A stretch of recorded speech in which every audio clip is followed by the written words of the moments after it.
Miss Das, thank you especially for coming. You should see how insane her schedule is.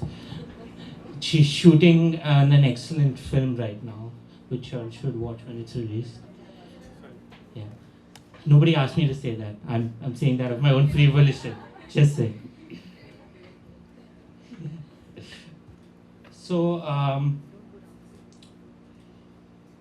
it's very hard to describe exactly what this book is or what this book means to me. But I'll start off with a very simple question. Why do I believe in miracles? I believe in miracles because of this tiny little book here. Because about 2 years ago, I was just a guy in his room in the middle of the night, believing that he would never see see this book published, that this book would never see the light of day. And because of that, the fact that this book was out at all is very special to me. The fact that it was able, that I was able to survive, that it was able to get published, is in and of itself a miracle to me. So, if you want to know the story of how the book was written, the best way to do that is actually to read it, because the story of that the book goes through is the story of writing the book. So you so I'll tell that's the best way to know it. I'll tell you the second best way. And this is something that I realized myself while writing it.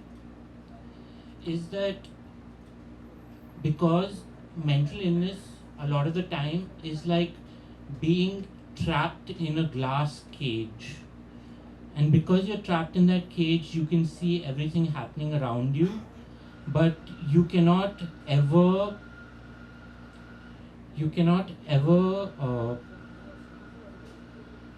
talk to anyone.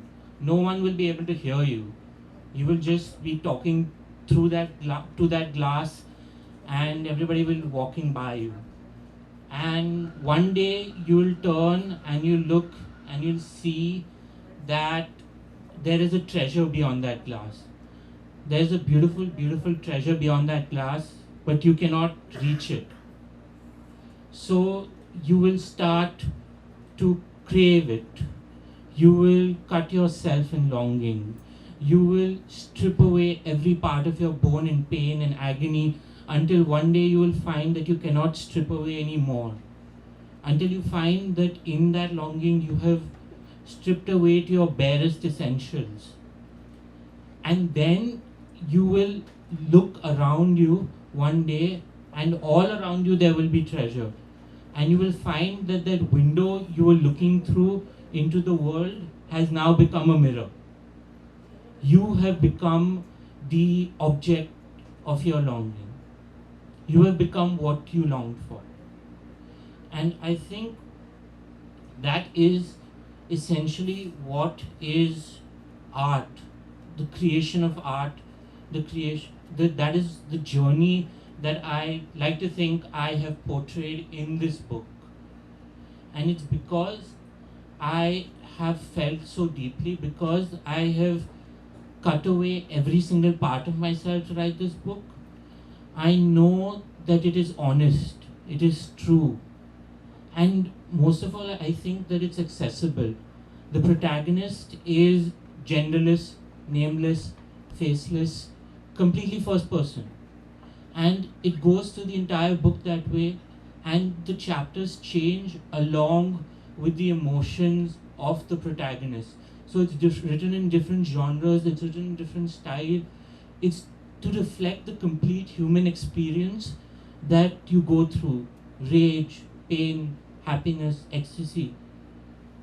All of it is represented here because all of it is what I felt during that time. And because of that, I have found that people ranging from LGBTQ to mental health, mental mentally ill people rather, all of them have related to this book in some way or another, because they see their own struggle in it, and they see a way to be truthful in it. And I found that the best way to find the truth then is to be truthful. And that is what I have tried in my own small way to do from this book. And I and this book, which is such a case study in loneliness, which is all about loneliness, I found that it has somehow connected me to more people than I would have thought possible. It has become a way to eradicate loneliness from where I started. So it's gone in a circle. When we decide to tell a story, when we decide to listen to a story, we become part of something bigger than ourselves. We become part of a community that heard that story 100 years ago or will hear it tomorrow. The story never really changes because the circle keeps turning. No matter how much we change or advance or distance ourselves from our past, our humanity will never change, our ability to feel. Stories remind us of this, and when we share in them, we become truly equal because they remind us of parts of ourselves we've forgotten, parts we thought we never shared with anyone. We finally remember that we're not really alone, that the pain we're feeling is being felt by someone, somewhere else, and they're surviving, that we can too, and maybe we can survive together. It helps us believe that by the very telling and the listening of these stories, we enable that survival together. We become less lonely because we have someone there for us, someone who understands. That horrible, horrible pain we carry around with us every moment we live, of being alone, not just physically, but alone, trapped in our own minds, unable to understand ourselves, manifests itself. Suddenly, we're able to express the most human of feelings, to finally express our deepest loves, share our darkest fears, expunge our worst sorrows. And we can rest easy with the fact that someone, anyone, even generations from now, can see exactly what we see, feel exactly what we feel, and it helps us go on. It makes us human. I think that's pretty damn magic.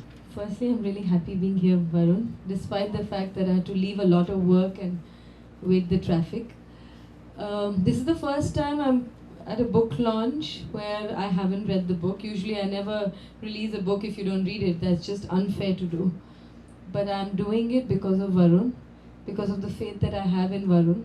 He's a very special person, as you already probably know from his reading and the way he talks.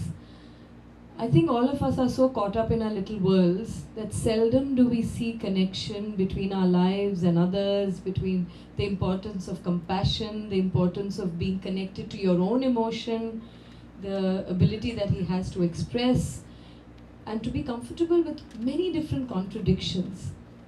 So he came in as an intern with me, and it's been only a few months, and we have had some incredible conversations during the lunchtime. And he would, you leave him alone and he's all bored and he doesn't want to work. So as to sometimes tell him that, do I have to keep entertaining you by talking to you? Can you not do these assignments? So he thrives with people. And everything is written on his face. So when he says honest, he really means it. He's extremely transparent. And the first meeting that we had when I was thinking whether I should hire him or not, he started with, the whole thing about his OCD and mental illness. And there was something so candid and straightforward and non-apologetic about it that I thought that is the way we need to deal with mental illness. It is a particular kind of illness, like we have all other illnesses. There are cures for it. You're not all gone. In our kind of society, we don't even have the right vocabulary. We don't even know how to deal with it. We are all either it's hushed or there's a discomfort. We just don't have conversations about these things. And here was this 22-year-old who not only had conversations, he seemed to have too many answers. Sometimes I had to remind him, you're just 22, okay? You still have a long way to go. So he's a wonderful mix of a child and an old soul. And that's the reason I'm here, because he also has a very compassionate heart. So while one can see that, okay, when you're OCD and you're all with yourself but he has a deep desire to also share. a deep sensitivity towards others, and I think that's also somewhere that drives him. And that's something we all need to have more and more. So I don't know what mental illness is. I think we all have some kind of illness, some kind of idiosyncrasies. Some express it more openly, some don't. And I think these kind of books, which are very personal and yet universal, like he said, it's genderless, faceless, nameless. It doesn't narrow you down. It kind of makes you feel that this could be me.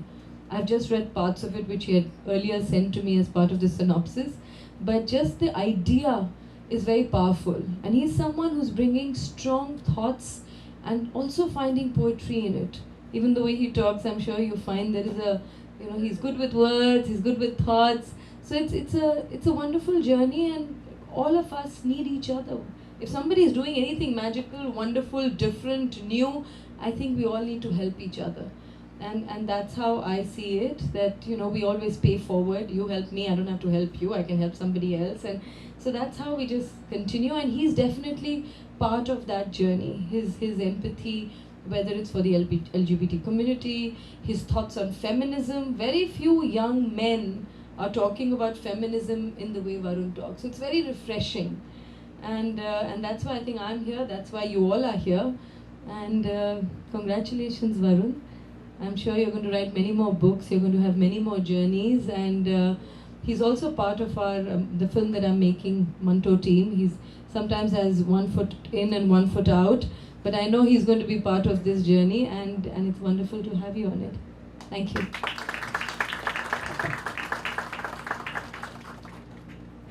From the passage I was reading. So it goes, the first storyteller was the first dreamer. He had a dream, he had a vision of how he wanted the world to be, and he molded it into that vision. And because he molded it into that vision, it became reality through the very act of telling the story. So the protagonist, from the beginning, he's just a simple storyteller, but towards the end, he starts to believe that he's the first storyteller, because he's the first person to do something in a cycle of many people doing it first, if that makes sense to anyone.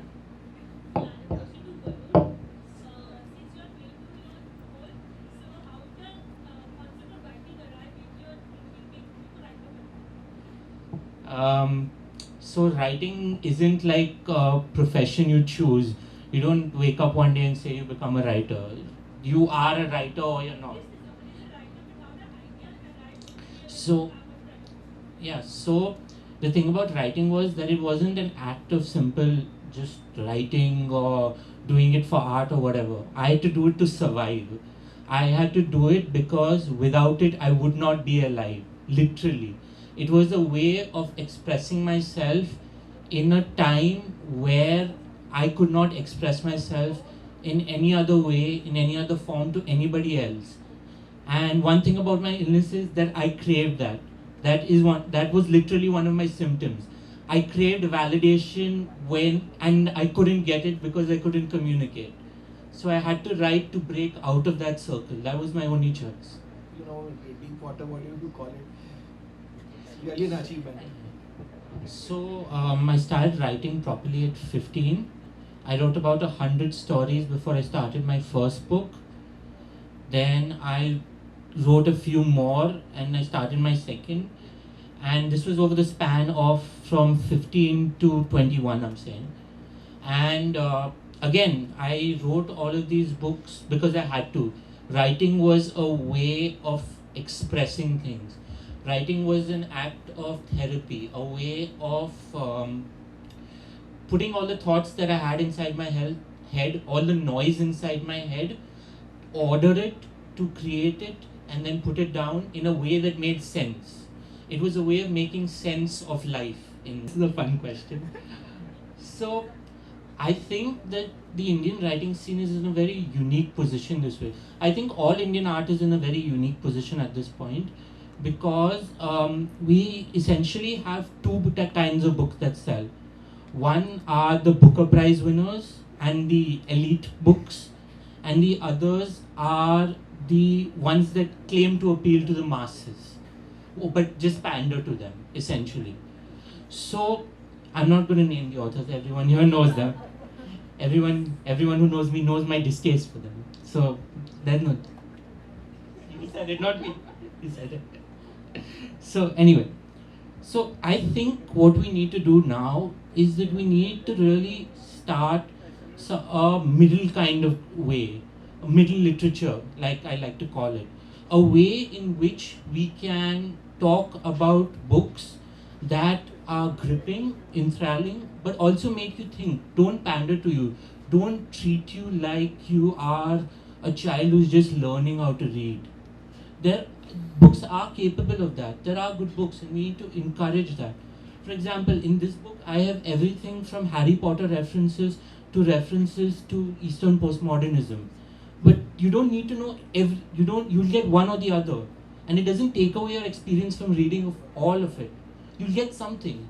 There's something for everyone, and there is a way to create emotional books, emotional journeys that are accessible to everyone, but are also good enough to read. Um, I there there is no answer to that question because I would want the lead protagonist to be different people. I want different people to play the same person at different points in the series. No, I haven't thought of that. No, no. Casting directors can call me. I'll tell them. Yeah. It was quite a interesting journey, I should say, in that I had to create a character that had no defining character, that was emotionally very, very defined, but at the same time was not defined in any features. So it had to be, it could either be a man or a woman. That's why the protagonist falls in love 3 times. First time with a man, second time with a woman, third time with an androgynous creature. So you don't even know his sexuality in that way.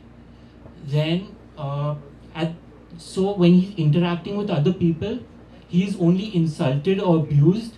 He is othered in a lot of ways. He is made to be an outsider by anyone who meets him, and in that way he becomes a caricature himself. Now, to tell you all an interesting story, since Ms. Das said feminism, I do this experiment with a lot of people I meet. I tell them, okay, I've told you this book. Now, who did you imagine the main character as? Usually tell me some kind of man, some kind of man, sometimes looking like me, sometimes looking like someone they know. So I say this person who has completely universal features. You think it's a man. Now try and imagine the same person as a woman. And they say, no, we can't do it. There's more involved in being a woman. And I say, but why is there more involved in being a woman than being a man if the defining characteristics of them both are the same? There is an implicit bias to assume that any universal character is a man. And if you read the book closely enough, if you examine it closely enough, you will see that implicit bias coming out as you read it as well. That has a character whose only journey is an emotional journey. You automatically start to see the connections. And this is fun fact, which is not actually fun, but because of the illness that I had, I connected anyone to anything. I used to actually have these challenges with my friends where they could tell me 2 words and I would connect and make a story around it. Because once you start to go down to your emotional level, once you start to go down to the baseline, right down to it, there is an emotional connection between people, between any kind of people. And even the most hateful people have a certain reason for why they're hateful. It's not about condoning the hatefulness. It's not about saying you support them. It's about understanding the reason of why they are hateful so that you can stop it from happening. And that is the main, because I was so involved in thinking about how other people thought about me, in wanting to know what other people thought about me, I started thinking like them. And because I started thinking like them, I started to understand what they were feeling. And because I understood what they were feeling, I realized that even though I was separated from them a lot of the time I was connected to them in a lot of ways. And that's why I can connect with anyone I meet, because there is something that they are feeling that I have felt at some point. And that is important, to know that the things you are feeling are felt by other people too. It's why I do this, why I write my book, it's why I write anything, to make sure that people realize that they aren't alone, that there is someone out there who will find them, who is looking out for them, who will continue to be there for them, because they have been there before as well. Its mouth, from its source to where it leads, to its mouth. Do you take individual parts of that river and call it that river, or do you take the whole thing? A river becomes a river because of everything it picks up along the way. So there is no awakening, there is no grand inspiration, there is no nothing. It's just hard work. It's just lots and lots of work. That idea, that story, by the way, of an apple falling on Newton's head and him discovering gravity, it's a lie. There is no such story. He spent years locked up in his room as a virgin doing calculus, nothing else.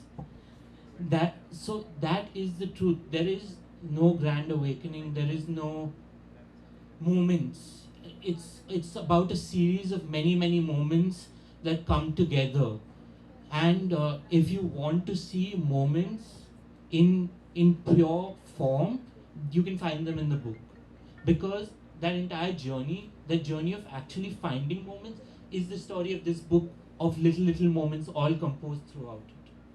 So you mean you had epiphany moments throughout? Yes. And It was a continuous process. It was building inside me until it was me. That So you became the part of it, or it became the part. one way, it's both the same. It's both the same. It's a confluence. Yeah. Yeah. Nandita ma'am, बहुत बहुत स्वागत है इस conversation में। सबसे पहले हम जानना चाहेंगे कि वरुण का जो आइडिया आया था, जब आपने सुना था इस टॉपिक के बारे में, इस बुक के बारे में, तो आपके सबसे पहले क्या ख्याल आया था और किस तरह से आपने इनको इंस्पिरेट किया, बताना चाहिए। जब वरुण मेरे साथ काम करने लगे तो हम कई चीज़ों के बारे में बात करते थे, ख़ास तौर से लंच टाइम पे, जब काम के बीच में ब्रेक होता है, और उससे पता चलता रहा कि वो किस तरह से सोचते हैं। वैसे तो 22 साल के हैं, लेकिन सोच उनकी काफ़ी गहरी है, और कई चीज़ें ऐसी थीं जो हम दोनों के इंटरेस्ट की थी। यानी ह्यूमन माइंड है, किस तरह के रिश्ते होते हैं, एक फ़िलोसॉफिकल बेंड, एक लार्जर कुछ करने की एक इच्छा, लोगों के साथ कनेक्ट करना, तो ऐसी कई चीज़ें होती थी जिसके बारे में हम बात करते थे। और धीरे धीरे पता चलता रहा कि उनकी किताब में भी वही कंसर्न्स हैं, वही ह्यूमन जर्नी है। तो अभी तक मैंने किताब अनफॉर्चुनेटली नहीं पढ़ी है, लेकिन मैं ज़रूर पढ़ूँगी, उन्होंने मुझे दी है। तो इसी वजह से एक हमारा भी एक जुड़ाव रहा, एक पता चलता रहा कि उनके, क्योंकि किताब एक तरह से, जैसे उन्होंने बताया, कि उनकी अपनी जर्नी भी है और कई लोग जिनके साथ वो मिले उनकी भी है, तो एक तरह से कथासिस भी था, एक शेयरिंग भी था। तो वही चीज़ें बार बार हमारे कॉन्वर्सेशन में भी आती रही। कोई भी किताब होती है, कोई भी प्ले होता है, किसी भी तरह के लिटरेचर में एक कैरेक्टर बहुत इंपॉर्टेंट होता है, नाम होता है, लेकिन ये नेमलेस है, फीचरलेस है। ये काफ़ी यूनिक आइडिया है, इसके बारे में आप कुछ कहना चाहेंगे? वरुण की एक बहुत डीप एम्पैथी है, यानी दूसरा जो हम जिसको कहते हैं दी अदरिंग, कि किसी को हम हमेशा अपने से अलग पाते हैं तो उसको अलग हटा देते हैं, उसको अदर बोल देते हैं। पर उनकी जो दूसरे जो अदर जिनको हम करते रहते हैं, उनके साथ भी उनकी एक अलग तरह की सहानुभूति है, एक अंडरस्टैंडिंग है। इसीलिए शायद उन्होंने सोचा कि एक नेमलेस, फेसलेस, जेंडरलेस कैरेक्टर हो, क्योंकि हम उसको जब नाम दे देते हैं तो उसको एक रिलीजन दे देते हैं, उसकी एक कास्ट दे देते हैं, उसको एक जेंडर बना देते हैं। तो हमारे पहले से जो अपने मन के प्रेजुडिसेस होते हैं कि आदमी है तो ऐसा होगा, औरत है तो ऐसा होगा, तो एक तरह से उन्होंने कैरेक्टर को इतना यूनिवर्सल बना दिया कि जो पढ़े वो अपने आप को उसमें पा सकता है। तो ये एक बहुत इंटरेस्टिंग क्वालिटी है शायद, क्योंकि फाइनली हम ऐसी चीज़ों से, चाहे वो फिल्म हो चाहे वो किताब हो, ऐसी चीज़ों से जुड़ना चाहते हैं जहाँ पर हम उससे रिलेट कर सकें, जहाँ हमें रेजोनेट हो वो चीज़ें। तो इस तरह से बहुत स्पेशल है। इंस्पिरेशन किधर से? जिंदगी से। जिंदगी से। हाँ। ओके। इंस्पिरेशन की चीज़ जैसे कुछ होती नहीं है जो Guys, जो हमारी ज़िंदगी में होता रहता है वो हम लिखते हैं, वो हम एक्सप्रेस करते हैं। इनकी हिंदी थोड़ी कमज़ोर है इसलिए मैं हेल्प कर रही हूँ। Yes. Ma'am, why do you think we talked about mental illness in a very hushed tone? So why do you think that even today people are not really ready to come out and discuss this topic out in the open? देखिए हमारी society में कई चीज़ों के बारे में ऐसी चीज़ें हैं जो हम हश्ड वे में करते हैं, जो हम जिसको कहते हैं शविंग अंडर द कार्पेट कर देते हैं, because there is a discomfort. एक सोसाइटी, एक इंडिविजुअल तभी ग्रो कर सकता है जब उन चीज़ों के बारे में खुल के बात करे, जब इसके बारे में डिबेट हो, डिस्कशन हो, डायलॉग हो। और इसीलिए मेंटल इलनेस पे अनफॉर्चुनेटली इतना कम इन्फॉर्मेशन है, इतनी कम अवेयरनेस है। फैमिली स्ट्रगल करते हैं, उनको लगता है ये पता नहीं क्या एक हवा है। So that's why it's so important कि इसके बारे में हम खुल के बात करें। तो वरुण अपनी भी जो सिचुएशन उसके बारे में भी उतने ही खुल के बात करते हैं, उन चीज़ों को उन्होंने किताब में भी इसीलिए डाला है।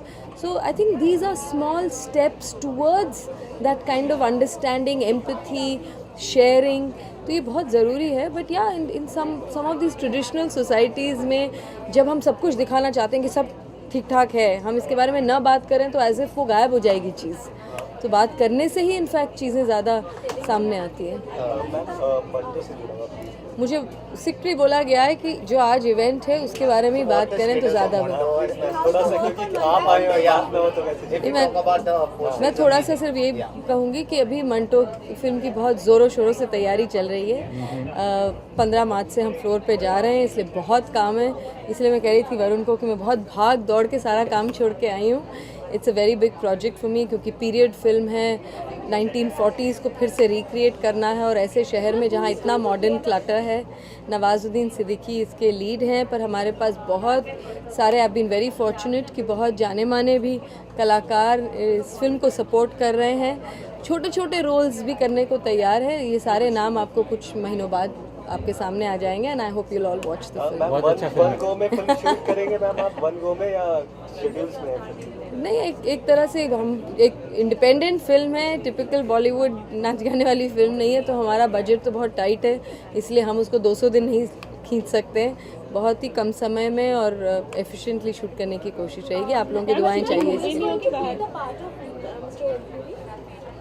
I can't tell you any more. Today the event is for this wonderful book and this wonderful author.